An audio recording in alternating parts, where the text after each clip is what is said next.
Hi hello నమస్తే welcome to మమేకం Telugu novels. నేను మీ నివేదిత. శ్రీమతి స్నేహ ఎపిసోడ్ నెంబర్ 12.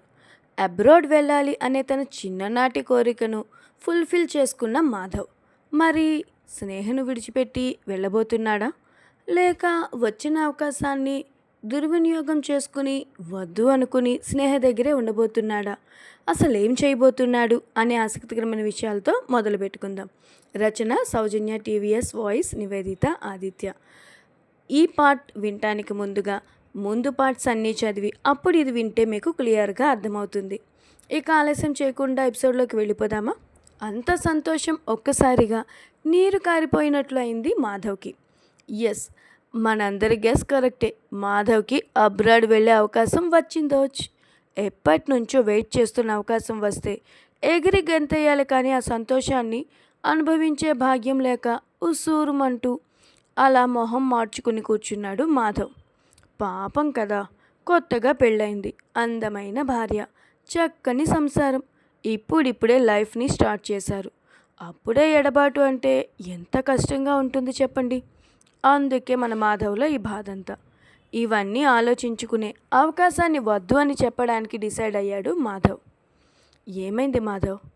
2 రోజుల నుంచి చాలా డల్గా ఉన్నారు. అడిగితే ఏం లేదంటున్నారు. ఏదో విషయం నా దగ్గర దాచుతున్నారు కదా. ఇప్పటికైనా నిజం చెప్పండి.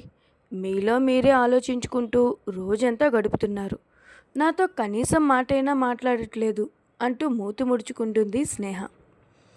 నిజమే స్నేహ, ఏదైనా సమస్య అయితే నీతో కాక ఇంకెవరితో చెప్తాను. ఓహో అవునా, మరి పేపర్స్ ఏంటి అంటూ మాధవ్ ఫారెన్ వెళ్ళటానికి కంపెనీ తరఫు నుండి వచ్చిన పేపర్స్ని తన ముందు పెడుతూ కళ్ళెగరేస్తూ అడిగింది స్నేహ. ఇవి ఇవి ఇవి నీకు ఎక్కడ దొరికాయి అంటూ కంగారుగా అడిగాడు మాధవ్. మీరిలా డల్గా ఏదో కోల్పోయినట్లుగా ఉంటే ఏం జరిగింది అని ఆ మాత్రం ఎంక్వైరీ చేయనా నేను? అప్పుడే తెలిసింది మీకు వచ్చిన ఈ అందమైన ఆపర్చునిటీ గురించి. ఇది ఎప్పటి నుంచో మీ కళ, అలాంటిది ఈరోజు నెరవేరబోతోంది. పైగా ప్రమోషన్ కూడా వస్తోంది. అది కూడా మీరు నచ్చిన మెచ్చిన ఎప్పటి నుంచో ఎదురు చూస్తున్న క్యాడర్.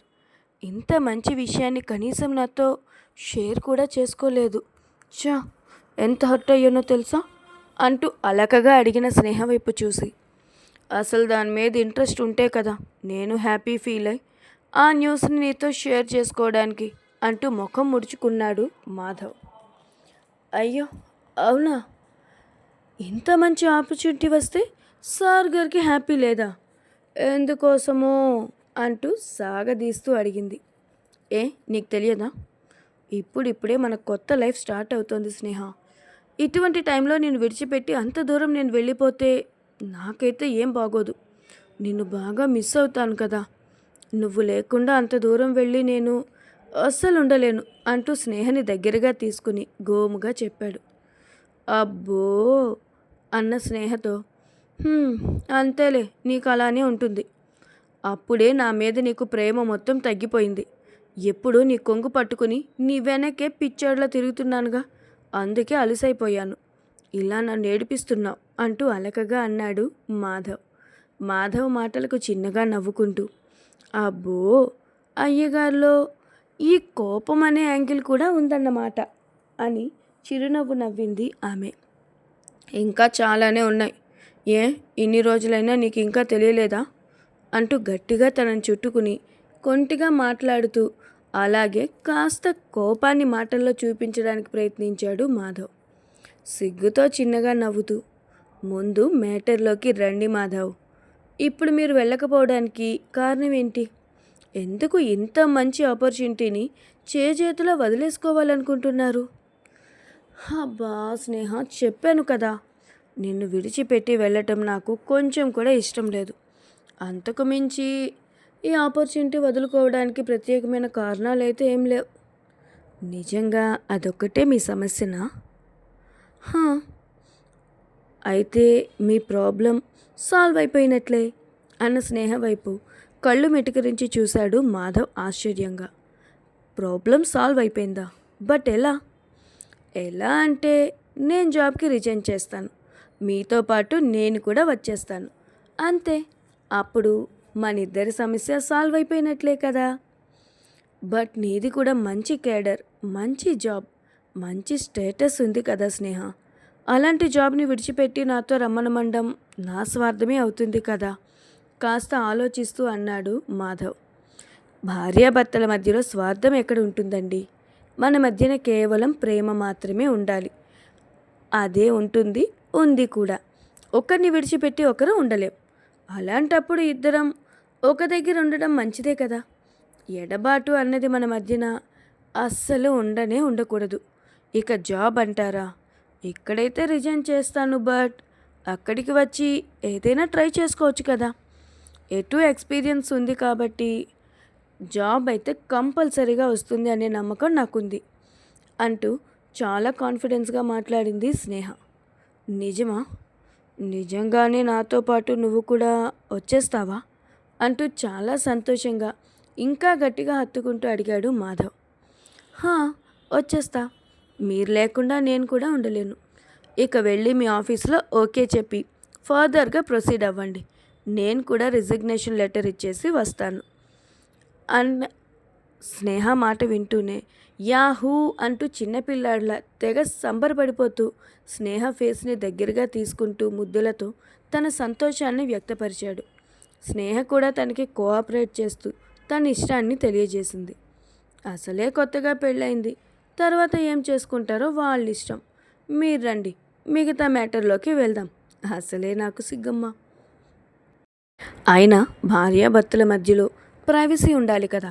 సో మనం పబ్లిక్గా జరిగే మాట్లాడుకోవడానికి వెళ్ళిపోదాం అనుకుంటున్నట్లుగానే మంచి హ్యాపీ మూడ్తో ఇద్దరు వాళ్ళ ఆఫీసులకి వెళ్ళి మాధవ్ తన యాక్సెప్టెన్సీని తెలియజేస్తూ తన బాస్ హ్యాపీ ఫీల్ అయి కంగ్రాట్స్ చెప్పాడు.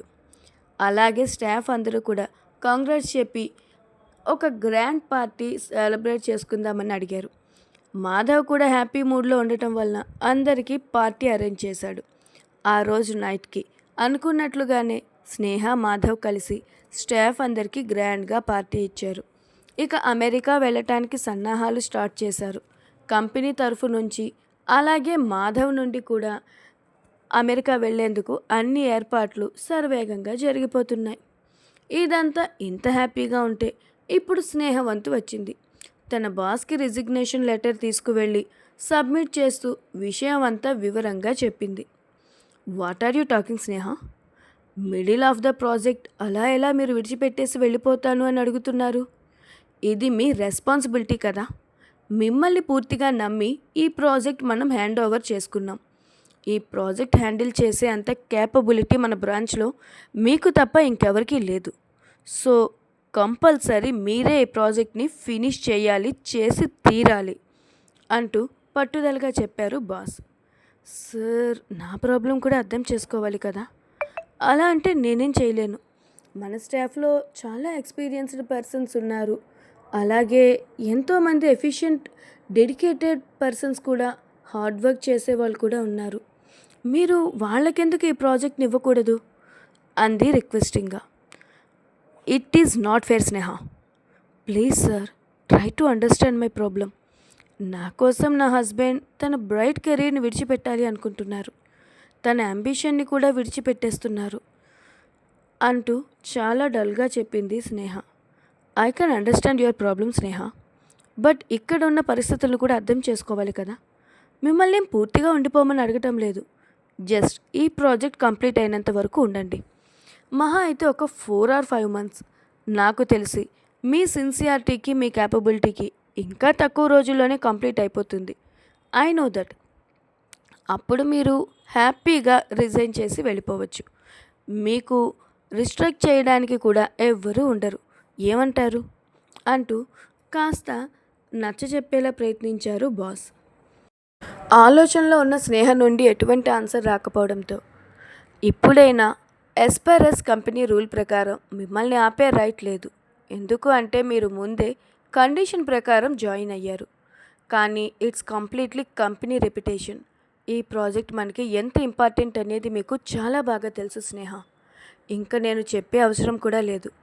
అందుకని మిమ్మల్ని రిక్వెస్ట్ చేస్తున్నాను అంటూ అతను స్నేహని ఎక్కువగా రిక్వెస్ట్ చేయడంతో ఎటూ తేల్చుకోలేని సందిగ్ధంలో పడిపోయింది స్నేహ. ఎందుకంటే స్నేహకి బాగా తెలుసు ఇప్పుడు తను డీల్ చేస్తున్న ప్రాజెక్ట్ కంపెనీకి చాలా ఇంపార్టెంట్ అని. పైగా ఈ ప్రాజెక్ట్ రావటం కోసం తన బాస్తో కలిసి ఆమె కూడా చాలా కష్టపడింది.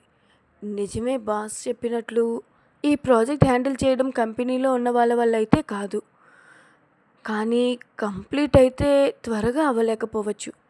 ఇది మిస్ అయితే దానివల్ల కంపెనీ ఎంత లాస్ అవుతుందో కూడా నాకు బాగా తెలుసు. అలానే నెంబర్ 2 పొజిషన్లో ఉన్న కంపెనీ కాస్త అధపాతాళంలోకి పడిపోతుంది అని ఆలోచిస్తున్నామే తన స్వార్థం కోసం ఆలోచించి కంపెనీకి లాస్ చేయడం కరెక్ట్ కాదు అని డిసైడ్ అయి ఓకే చెప్పేస్తుంది. స్నేహ ఓకే చెప్పగానే బాస్ కూడా చాలా హ్యాపీ ఫీల్ అయ్యారు. అలానే థ్యాంక్స్ కూడా మనస్ఫూర్తిగా చెప్తూ తన మాటకు విలువ ఇచ్చినందుకు సంతోషంగా ఫీల్ అయిపోయారు. బాస్ అయితే హ్యాపీ. మరి స్నేహ మేడం గారు ఓకే చెప్పడం వల్ల ఇంట్లో జరిగే పరిణామాలు ఎలా ఉంటాయో, ఎంత తీవ్రంగా ఉంటాయో మరి ఒక లుక్ వేద్దామా? ఏంటి స్నేహ నువ్వు మాట్లాడుతున్నది? నాతో అంత ఇదిగా చెప్పి ఓకే చేసినంత వరకు నా బుర్ర తిన్నావు. ఇప్పుడేమో రూల్స్ రెగ్యులేషన్స్ లాస్ అంటూ అది ఇది కథలు చెప్తున్నావు. ఇలా అయితే ఎలా నేను వెళ్ళేది? నీకు ముందే చెప్పాను కదా స్నేహ, ఇప్పటికైనా మించిపోయింది లేదు. ఇప్పుడే వెళ్ళి ఆఫీస్లో చెప్పేస్తాను, నేను యుఎస్కి వెళ్ళానంటే వెళ్ళను అనే సంగతి అంటూ తేల్చి చెప్పేశాడు మాధవ్. మాధవ్ ఏంటిది చిన్నపిల్లాడిలాగా? జస్ట్ 3 or 4 months అంతే కదా, ప్రాజెక్ట్ కంప్లీట్ అయిపోయిన వెంటనే నేను కూడా వచ్చేస్తాను. ఆ మాత్రం దానికే మీరు ఇంతలా ఇష్యూ చేయాలా? ఏమంటున్నావు స్నేహ? నేను ఇంత బాధపడుతూ ఉంటే నీకు ఇష్యూ చేస్తున్నట్లుగా కనిపిస్తోందా? నిన్ను విడిచిపెట్టి ఉండలేను అంటూ ఉంటే నీకు ఇదంతా ఒక ఇష్యూ లాగా అనిపిస్తోందా అంటూ కాస్త సీరియస్గానే అడిగాడు మాధవ్. అయ్యో రామచంద్ర, నేనన్నది అది కాదు మహాప్రభు అంటూ మాధవ్ని కూల్ చేయడానికి ట్రై చేస్తూ ఫస్ట్ తీసుకువచ్చి బెడ్ మీద కూర్చోబెట్టి తన పక్కనే మాధవ్ చేతిని ఆమె చేతుల్లోకి తీసుకుని కూర్చుని మాధవ్ని తన ఎదురుగా ఫేస్ తిప్పుకుంటూ, ఇప్పుడు ఏమైందని అయ్యగారు ఇంతలాగా ఫైర్ అయి అలగటానికి? నీకు నా కోపమే కనిపిస్తోంది స్నేహ. ఇప్పుడు కూడా నా బాధ కనిపించడం లేదు కదా? కోపంగా అక్కడి నుండి వెళ్ళిపోవడానికి ప్రయత్నించాడు మాధవ్. అదండి ఈరోజు ఎపిసోడ్ విన్నారు కదా. ఇంతకీ మాధవ్ కోపంలో కూడా అర్థం లేకపోలేదు. మరి స్నేహ తనని ఎలా మాటలతో మైమర్పిస్తుంది? ఎలా తనని అబ్రాడ్ వెళ్ళడానికి ఒప్పిస్తుంది? లేదా ఇద్దరూ కలిసి వెళ్ళే వరకు వచ్చిన అవకాశాన్ని దుర్వినియోగం చేసుకుంటారా అనే ఆసక్తికరమైన విషయాలు నెక్స్ట్ ఎపిసోడ్లో తెలుసుకుందాం. Until then keep smiling. Bye bye. మళ్ళీ రేపటి ఫ్రెష్ అండ్ ఎపిసోడ్తో మీ ముందుంటాను. మీ నివేదిత ఆదిత్య.